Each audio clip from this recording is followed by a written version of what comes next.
Okay, thank you everybody.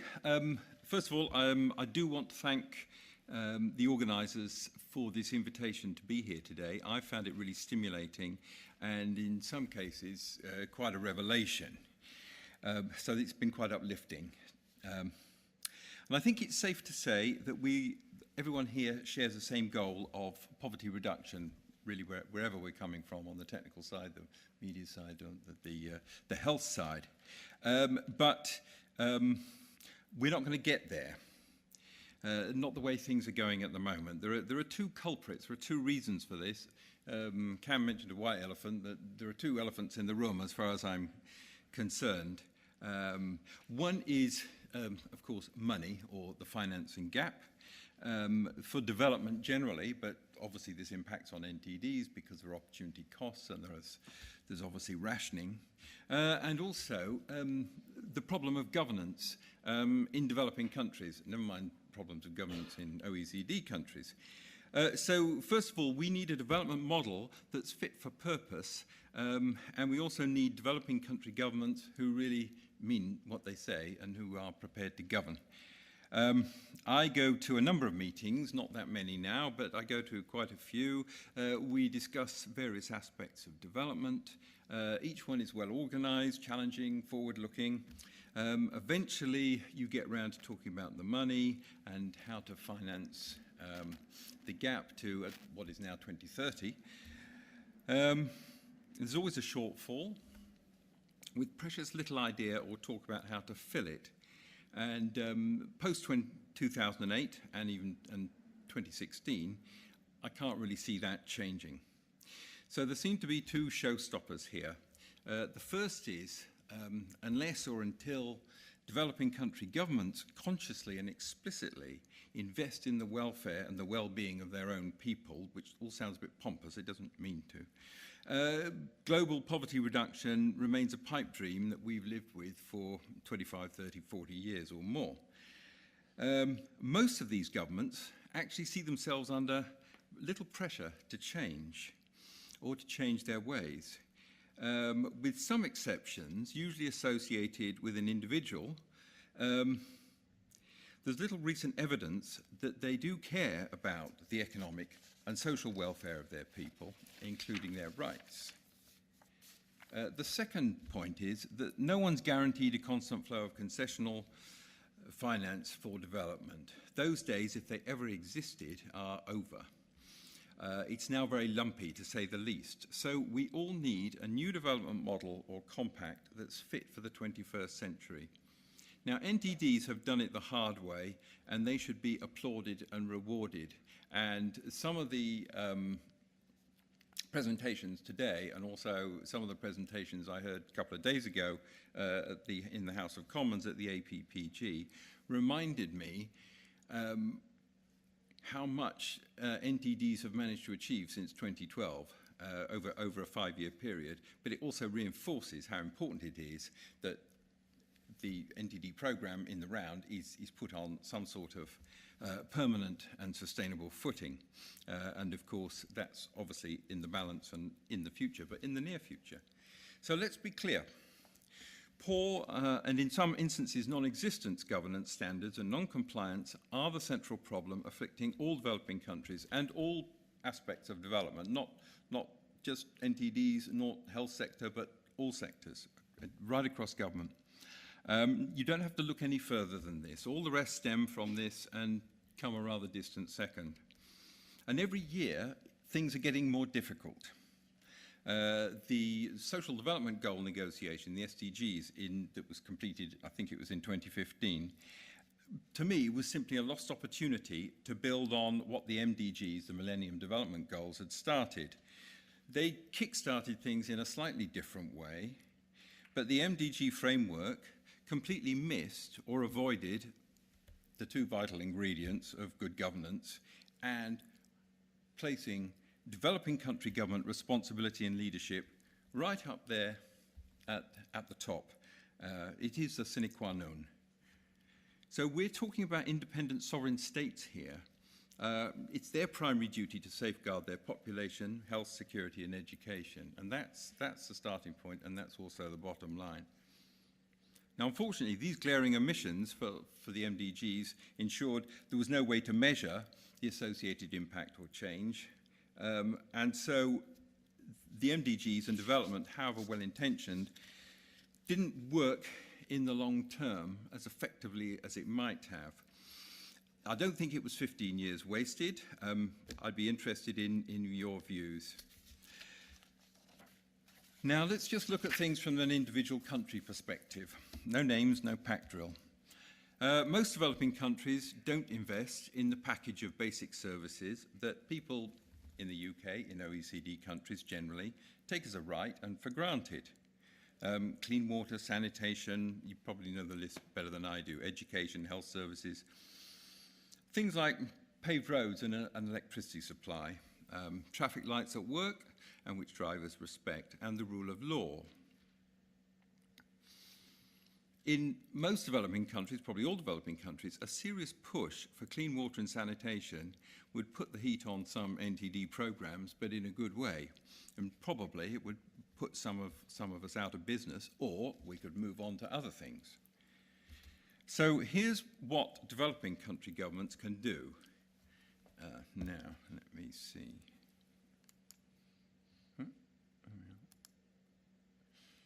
Now, this is just a simple chart summarizing the types and sources of finance which are usually available to a sovereign state. Now, it's incomplete, and the one thing that's incomplete is what's generally called in the trade domestic resource mobilization. We call it tax. This is the USAID definition, which I quite liked. It's quite like the World Bank's and probably everybody else's, but I just thought it was, it was well written and quite punchy, and it does make the point. Particularly the second point about being a possibility to take off, to move out of poverty and get away from aid dependence. So there are two challenges here, in my view. One, governments, even well-intentioned ones, seem not to have the internal capacity to improve tax revenue generation. This, of course, therefore impacts their ability to do things for their people. So there's a clear strategy and action point for the IMF, if they're listening, or the World Bank, or any other development organization, because this is a good way to spend technical assistance. But let's not lose, or we mustn't lose sight of the second challenge, which is much darker and more problematic, and that is, whatever you want to call it, kleptocracy, corruption, rent-seeking, bad governance all round. Now, in 2015, the discussions around the social development goals generated a UN-led feeding frenzy of fantasy numbers, defining the task, estimating the financing gaps, and pushing the promised land back to 2030. Expert groups reported back on new sets of big data having been commissioned, rather along the lines of the Commission of Africa back in 2005. Just two examples, the Lancet Commission on Investing in Health and the Overseas Development Institute's Financing the Future 2015. To name but two, and nice work if you can get it, but the calculations to achieve universal health care, sustainable agriculture, education are churned out in good faith and based on sound analysis, evidence-based, but then, of course, it starts to unravel and the room goes quiet. The hard job of identifying and signing up those who will help to fund these is left for another day. And if there is a solution, tragically, rather tragically, it's unimaginative. The finger points squarely at donors, IFIs, foundations, the usual suspects. Though, to be fair, there is now more open talk about the role of domestic resource mobilization, but we haven't seen many resources mobilized so far. Development assistance is failing to address the fundamental obstacles to poverty elimination, and it can even be counterproductive and compensate for this. Despite the evidence, we are on track to repeat our development mistakes. And in this sense, the SDGs represent a collective failure of will. They turned into a series of compromises expressed in general terms which governments can cherry-pick from. There's no serious accountability mechanism and no sanction for falling short, anyway, that I have seen. So it's time for a switch. It's overdue, and it may be too late, but let's hope not. Let's call it making a deal or a compact. Let's be honest, perhaps, about leverage or conditionality. This is what has to happen. We need a new development model and new rules and roles for the stakeholders. And let's throw in a sense of urgency. Now, too often, development finance ends up displacing or substituting for a government's own responsibilities. And now to make a sustainable impact, it needs to be additional. Now, this substitution has gone on virtually unchallenged for so long, it's become the conventional wisdom. And the impact of many millions of development dollars can only remain at the margin while this is the case. It's certainly not rocket science to identify the problems and obstacles that poor people face, including the stigma that poverty brings. It's safe to bet that everyone in this meeting today can do that.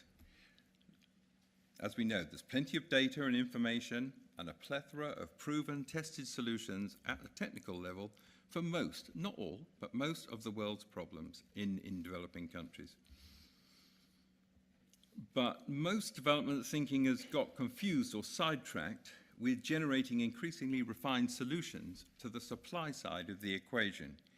How to deliver more effectively, how to achieve value for money, and how to measure. Now, we all know why that has happened to some degree, but it seems to have taken over the whole agenda.